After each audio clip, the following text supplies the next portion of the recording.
अब यहाँ पे क्वेश्चन दे रखा है, जो फर्स्ट क्वेश्चन है सेम प्रोसेस वही है। यहाँ फर्स्ट क्वेश्चन दिया है कि prove that under 5 is a rational, तो उसके लिए वही करेंगे जो अंडर 2 के लिए क्या था। यहाँ पे पहले हमने क्या कर लिया, let us assume the contrary that under 5 is a rational. तो अंडर 5 इक्वल टू क्या आ गया, ए अपॉन में बी आ गया। यहाँ पे ए और बी क्या है, को प्राइम है, वही क्रॉस मल्टीप्लाई कर दिया, तो cross multiply under 5 b equal to में ए। अब इसके दोनों साइड में क्या करेंगे, स्क्वायर करेंगे, तो स्क्वायर करेंगे तो 5 बी स्क्वायर इक्वल टू में ए स्क्वायर आ गया। अब यहाँ पे हम लिखेंगे कि ए स्क्वायर और जो ए है वो किससे डिविजिबल है, 5 से हैं, तो यहाँ पे 5 से डिविजिबल हो गया, इसको लिख दिया, इक्वेशन फर्स्ट आ गई। अब उसके लिए यदि हमारे पास में यदि यहाँ पे 5b स्क्वायर है तो हम यहाँ पे क्या लेट करेंगे, a इक्वल टू में 5c लेट करेंगे। उसमें हमने क्या लेट किया था, a इक्वल टू में 2c लेट किया था। अब यहाँ पे a की वैल्यू कहाँ पुट कर देंगे, a की जगह पुट करेंगे, तो यहाँ पे क्या आ गया 5b स्क्वायर इक्वल टू में 25c स्क्वायर आ गया। यहाँ से b स्क्वायर की वैल्यू 5c का स्क्वायर आ गया। अब जो b स्क्वायर है वो किससे डिविजिबल है, 5 से है, तो b किससे डिविजिबल होगा, आल्सो डिविजिबल बाई 5।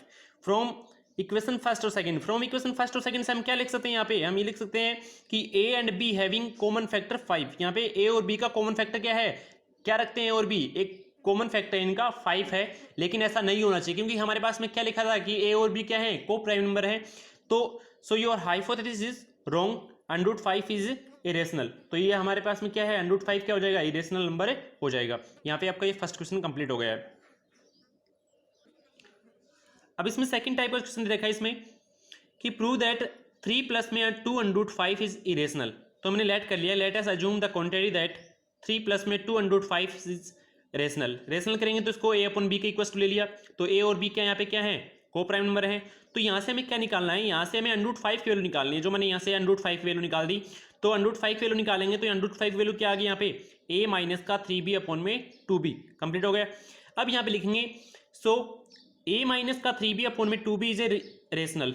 यदि रेशनल है तो then under 5 is also rational number, क्योंकि यहाँ पे ये जो अंडर 5 है ये भी क्या होगा, यहाँ पे रेशनल नंबर होगा, क्योंकि यदि ये रेशनल नंबर है तो ये भी क्या होगा, यहाँ पे रेशनल होगा। लेकिन वी नो दैट, हम जानते हैं अंडर 5 इज इरेशनल। अंडर 5 क्या होता है, इरेशनल नंबर होता है। So your hypothesis is wrong, जो हम कह रहे हैं वो क्या है यहाँ पे गलत है। तो अंडर 5 3 प्लस में 2 अंडर 5 इज इरेशनल, ये यहाँ पे प्रूव हो जाएगा।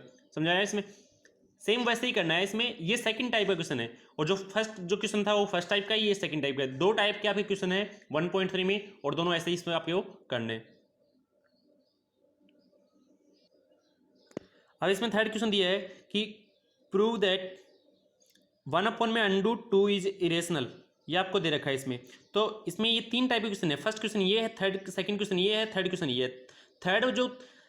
थर्ड क्वेश्चन में तीन टाइप के क्वेश्चन दे रखे हैं। उसमें फर्स्ट टाइप देखो, इसमें उसको सेम वैसे ही करना है। इसमें पहले इसको लेट कर लिया, rational number a upon b equal to आ गया, इसको क्रॉस मल्टीप्लाई यहाँ से अंडर 2 की वैल्यू निकाल दी। तो b अपॉन में a क्या है, रेशनल है, तो अंडर 2 क्या होगा, रेशनल नंबर होगा। लेकिन हम क्या जानते हैं अंडर 2 क्या होता है, इरेशनल होता है। तो जो हम कह रहे हैं वो यहाँ पे क्या है, गलत है। तो 1 अपॉन में अंडर 2 क्या हो जाएगा, इरेशनल नंबर हो जाएगा। ऐसे ही सेम प्रोसेस आपको सेकंड में करनी है, ऐसे ही आपको थर्ड में करनी है। जो आपकी जो 1.3 है वो यहाँ पे क्या हो गई, कंप्लीट हो गई। सेम प्रोसेस यही है, सभी क्वेश्चन में आपको ऐसे ही करना है। गुड मॉर्निंग फ्रेंड, आज मैं आपके लिए जो 10th क्लास की जो एक्सरसाइज है 1.3, उसमें जो थ्योरम है, फर्स्ट थ्योरम 1.31 जो फर्स्ट थ्योरम है वो उसमें ये देखिए कि let p be a prime number if p divide a square then p divides a where a is a positive integer. अब इसके लिए क्या करते हैं कि ये जब यदि p है वो एक प्राइम नंबर, p भी ए प्राइम नंबर, तो प्राइम नंबर है तो प्राइम नंबर के फैक्टर जो होते हैं प्राइम नंबर होता है, मतलब p किसको डिवाइड कर रहा है, a को डिवाइड कर रहा है, a स्क्वायर को। तो p किसको डिवाइड करेगा, a को भी करेगा, और a यहाँ पे क्या है, एक पॉजिटिव इंटीजर है। अब हमने लेट कर लिया यहाँ पे, इसको प्रूव करने के लिए हम कैसे क्या करेंगे, इसमें पहले हमने लेट कर लिया इसको a क्या है, p1 p2 कोई भी एक नंबर हमने पॉजिटिव इंटीजर लिए हैं जिसके prime factor p1 p2 pn है। यदि इसका स्क्वायर करते हैं तो इसको दोनों को मल्टीप्लाई कर दिया तो इसका स्क्वायर ये आ गया। यदि a स्क्वायर है तो इसमें p1 का भी इसमें क्या आएगा, डिवाइड होगा। तो यदि a स्क्वायर में p1 का डिवाइड हो रहा है तो a में भी क्या होगा, p1 का डिवाइड होना चाहिए। जिसके लिए हमने क्या एक एग्जाम्पल ले लिया, 64 है, 64 में इसके फैक्टर कर लिए। यदि 64 में 2 का डिवाइड हो रहा है तो 8 में भी क्या होगा, 2 का डिवाइड होगा, क्योंकि 8 का स्क्वायर कितना है, 64 है। अब इसके लिए हमारे पास में जो थ्योरम है 1.4 उसमें दिया है कि अंडर 2 इज ए इरेशनल। इसको प्रूव करने के लिए मैंने क्या किया है कि इसमें मैंने क्या है, let us assume the contrary that undo two is rational. यदि एक रेशनल नंबर इसको लेट करता हूँ तो इसमें क्या आता है, अंडू टू इक्वल टू में ए अपॉन में बी। रेशनल नंबर किसकी फॉर्म में होता है, पी अपॉन में क्यू की फॉर्म में होता है। और जहाँ पे क्यू क्या होता है, नॉट इक्वल टू में जीरो, तो यहाँ पे बी क्या हो गया, नॉट इक्वल टू जीरो हो गया।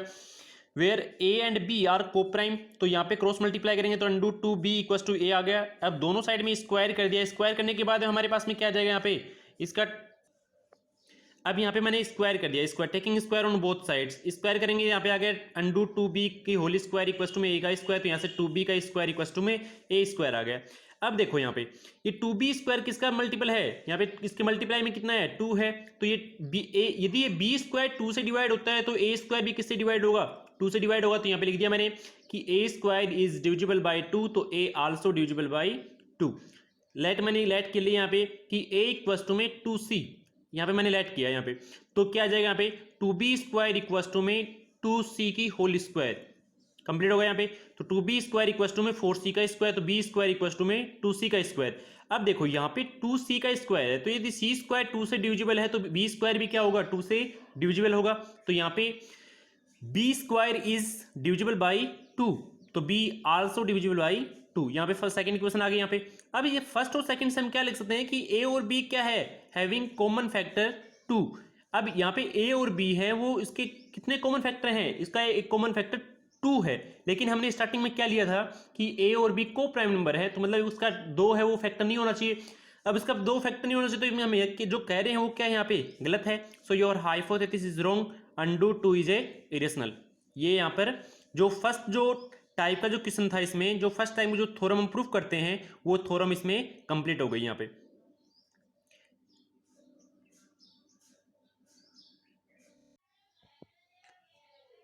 गुड इवनिंग फ्रेंड्स, आज मैं आपके लिए जो 10th क्लास की एक्सरसाइज 1.2 है उसमें जो फंडामेंटल थ्योरम ऑफ अर्थमेटिक है उसकी जो स्टेटमेंट होती है उसमें क्या दे रखा है, यहाँ पे आपको दे रखा है कि every composite number can represented as the product और इट्स प्राइम नंबर। इसका कहने का मतलब ये था कि आपके पास में कोई भी यदि कोई नंबर आपके पास में दे रखा है, उस नंबर का जब आप प्राइम फैक्टर करते हो, वो प्राइम फैक्टर करने के बाद में जो प्राइम नंबर्स आपके पास में है, तो जैसे 24 है, इसके प्राइम फैक्टर ये आ गए, तो इनका जो प्रोडक्ट होता है वही क्या होता है, फंडामेंटल थ्योरम होती है।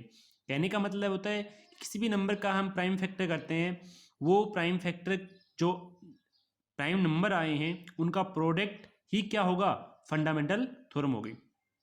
अब इसमें एक नाम आता है प्राइम नंबर और दूसरा नाम आता है इसमें कंपोजिट नंबर, कि प्राइम नंबर क्या होता है और कंपोजिट नंबर।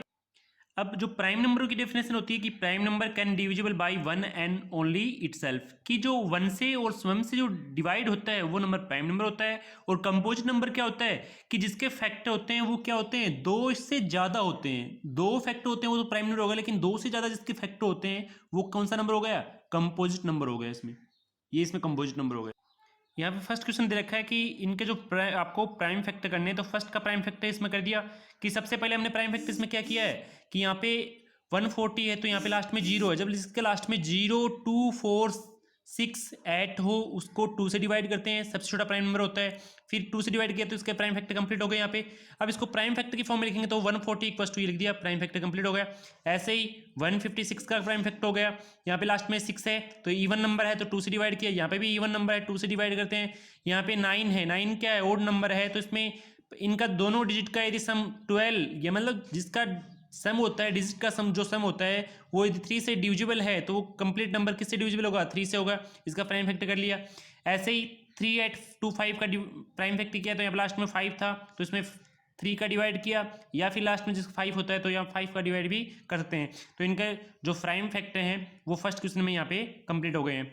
ये इसका फर्स्ट क्वेश्चन है, इसके प्राइम फैक्टर कंप्लीट हो गए। अब ये सेकंड जो क्वेश्चन दे रखा है इसमें हमें क्या करना है कि हमें प्रूफ करना है, इसमें दिखाना है कि एलसीएम मल्टीप्लाई में HCF equals to product of two numbers.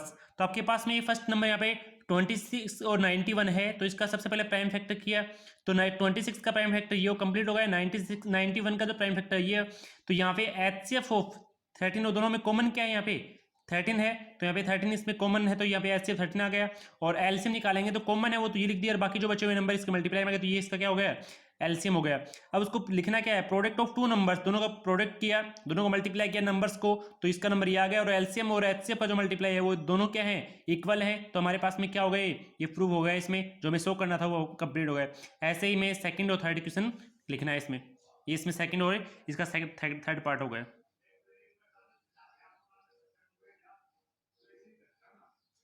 इसमें जो एच है वो एचसीएफ है और एल है वो एलसीएम है।